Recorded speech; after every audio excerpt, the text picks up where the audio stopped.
Hello viewers, well just catching up with a little backlog of videos over the next few days that I mentioned in a blog recently. First, when obviously Assetto Corsa put the first video up of 98T last week at 60%. This is the 100% video. Again, not really any practice, I was just racing around, seeing how I could compete. Made a radical difference to my performance and lap times. It seems that the boost option was a lot higher on the AI, which is why I wasn't able to compete at first, but turning up to 100% made me much more competitive. It is a bit tricky out of those slow corners, some of the AI getting better traction at the moment. Generally speaking though, it's not too bad. I think once you get used to it, 60%, you get your mind in with where the car is, and it's pretty much common sense. I am still finding that the game plays and runs and handles better for me on a single screen than triple screens. I'm just finding that the feel is different. There's a slight inconsistency. I still find as well that you'll notice I'm avoiding some of the curbs.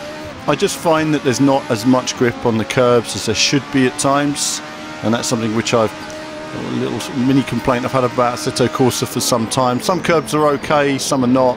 Some curbs you should be able to ride well, and I'm just avoiding all of them as if it's wet weather pretty much. So that's something in terms of grip I hope they look at some point, and being able to use more of the road. Having said that, this car handles fantastic. It's a great feel to it.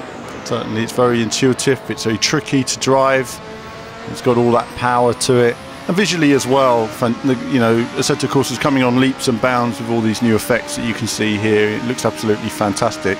Now this is obviously a classic car. It's something which obviously F1 2014 news this week doesn't feature so far. They haven't shown any classic content, so I'm assuming that's going to be held back for the new graphics engines of F1 2015. I'll be talking about that in a separate blog, as well as catching up on other racing news in the next few days, as well as the crew as well. So a variety of new games coming out. You can see here, keeping my place on the inside.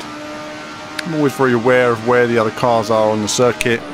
Obviously accidents happen from time to time, but you know, generally try to be sensible through the slow bits, get on the power as quick as you can. And then I love these Lesmos, just a nice feeling, nice positive camber. You're speeding up and then quickly through here. Really nice feeling, nice flow. When you get those really quick, there's a limit to be found, but obviously the wider you go over to the left, then there's more risk involved. And I just find Monza's a really nice course, just for, you're not too challenging, but it has nice flow to the corners. It gets you into a nice rhythm with any given car in terms of going really fast and going really fast through corners as we come round onto the final lap. So this was a race which I wasn't nearly going to win on 60%. Put it on 100%, it makes you much more competitive, and that's what we like to see. So now I can up the difficulty back to where it was again. I lowered the difficulty because I thought, hey, I'm not competing, what am I doing wrong? But it's great fun. And I think what people don't always realise is that PCs obviously have a lot more memory than the 360 and the PS3, and that's been holding back development in terms of physics for some time.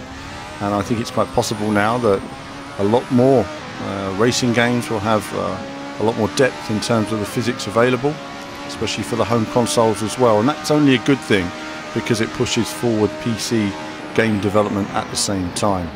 So and technology development. So I tried to go a bit too fast there. I was leading the race then and thought, hey, why not try braking extra late into a corner. It didn't work for me, so I know now not to try that style of braking again. And I believe I complete the lap now a bit more sensibly. So I was pushing quite hard there, but enjoying it as well. Every lap's really good fun in this car, on any circuit that you decide to run on.